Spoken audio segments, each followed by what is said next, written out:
आप सभी साथियों का मेरे YouTube चैनल बहुजन सेंटर में स्वागत है। आप सभी साथियों को जय भीम, जय संविधान, जय मूल निवासी। साथियों, यदि आप लोग मेरे चैनल पर नए हैं तो सबसे पहले चैनल को सब्सक्राइब कर दीजिए और बेल आइकन को प्रेस कर दीजिए ताकि जब भी मैं कोई नई वीडियो अपलोड करूं तो उसका नोटिफिकेशन आप लोगों के पास में जाए। साथियों, आज हम लोग बात करेंगे राजस्थान राज्य के जालौर जिले के नीलकंठ गांव में ब्राह्मण पुजारी के द्वारा जो दलित दूल्हे को मंदिर में जाने से रोका गया और उसके द्वारा दलित दूल्हे को अपमानजनक शब्द भी कहे गए। साथियों, इस विषय पर चर्चा करने के लिए मैं आपके सामने उपस्थित हूँ। साथियों, सर्वप्रथम मैं ब्राह्मण समाज के उस पुजारी का हृदय से आभार और धन्यवाद देना चाहता हूँ जिसने ये महान काम किया। साथियों, यदि ब्राह्मण समाज के लोग ऐसे ही SC ST OBC के लोगों को मंदिरों में जाने से रोकते रहे और मंदिरों में जाने के बाद उनकी पिटाई ऐसे ही यदि ब्राह्मण समाज के लोग करते रहे तो जो हम लोग अपने बहुजन समाज को जागरूक करके इकट्ठा करने का प्रयास हम लोग कर रहे हैं, तो इस प्रयास में हमको कम समय लगाना होगा और हमारा आंदोलन जल्दी ही जन जागृति के रूप में परिवर्तित होगा। साथियों, जब यही बातें हम लोगों अपने बहुजन समाज के लोगों को समझाते हैं कि हमारे मुक्ति का मार्ग मंदिर नहीं है, तो हमारे बहुजन समाज के लोगों को ये बातें समझ में नहीं आती।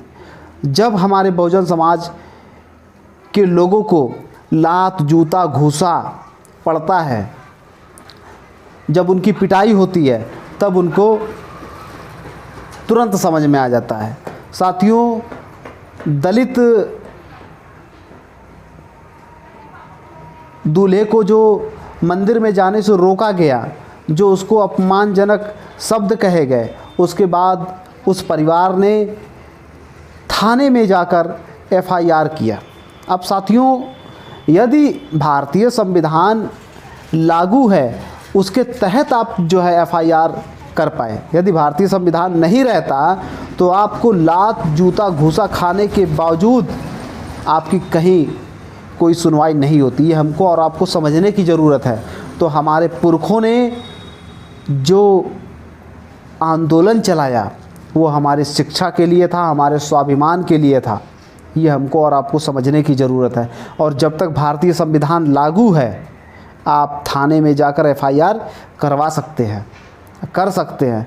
जिस दिन भारतीय संविधान हट गया उसी दिन हमारे बहुजन समाज के लोगों को बहुत बड़े पैमाने पर जुल्म और अत्याचार सहन करना पड़ेगा। तो साथियों, मैं अपने बहुजन समाज के लोगों से ये अपील करना चाहता हूँ कि हमारे पुरखों ने कभी भी मंदिर आंदोलन के लिए कोई मुहिम नहीं चलाया। राष्ट्रपिता ज्योतिबा फूले ने बाकायदा ये लिखा हुआ है कि जिस प्रकार नाई का बाल काटना धर्म नहीं धंधा है, उसी प्रकार ब्राह्मण का पूजा पाठ कराना धर्म नहीं धंधा है। ये हमको और आपको समझने की ज़रूरत है।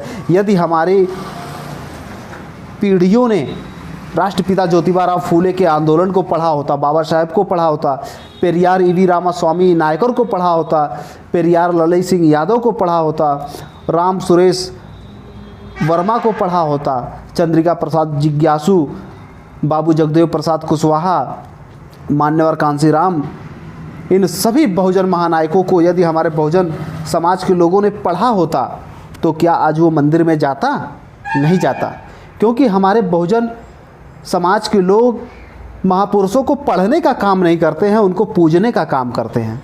साथियों, हमें अपने बहुजन महानायकों को पूजने की ज़रूरत नहीं है, हमें उनको पढ़ने की ज़रूरत है। बाबा साहेब डॉक्टर BR अम्बेडकर ने 2 मार्च 1930 को जब कालाराम मंदिर का आंदोलन चलाया तो वो ये दिखाना चाहते थे कि जो लोग जो धूर्त लोग हम लोगों को हिंदू कह रहे हैं, यदि हम लोग मंदिर में दर्शन करने के लिए जा रहे हैं तो फिर उनके द्वारा रोका क्यों जा रहा है? तो बाबा साहब ने बड़े ही चालाकी के द्वारा एक संदेश बहुजन समाज को दिया कि यदि हम लोग हिंदू हैं तो हम लोगों को मंदिरों में जाने से क्यों रोका जा रहा है। साथियों, बाबा साहब के द्वारा ये संदेश दिया गया कि जिन लोगों ने हम लोगों को गुलाम बनाया, उनका धर्म और हमारा धर्म एक नहीं है। ये हमको और आपको जितना जल्दी समझ में आ जाएगा उतना जल्दी अच्छा होगा और उतना जल्दी ही हम अपने हक और अधिकार को छीनने से रोक सकते हैं। साथियों, तो मैं अपने बहुजन समाज के लोगों से ये अपील करना चाहता हूँ कि यदि आप लोग बहुजन समाज के महापुरुषों को पढ़ते हैं तभी इस मुहिम को हम लोग सफल बना सकते हैं। साथियों, ये जो मुहिम हम लोगों के द्वारा चालू किया गया है, ये एक प्रयास मात्र है बहुजन समाज को जगाने का, और इस मुहिम में आप लोगों को आना होगा। आज नहीं तो कल, कल नहीं तो परसों। आना क्यों होगा? यदि जूता खाने के बाद आना चाहते हैं तब भी कोई ऑब्जेक्शन नहीं है, लेकिन आना क्यों होगा? क्योंकि जिन लोगों ने हम लोगों को गुलाम बनाया वो लोग हम लोगों की समस्याओं का समाधान नहीं कर सकते।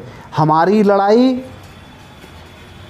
और उनकी विचारधारा एक साथ नहीं चल सकती। हमारी विचार की समानता, स्वतंत्रता, बंधुता और न्याय पर आधारित है, और उनकी विचार की असमानता, ढोंग, पाखंड, अंधविश्वास पर आधारित है। ये हमको और आपको समझने की ज़रूरत है।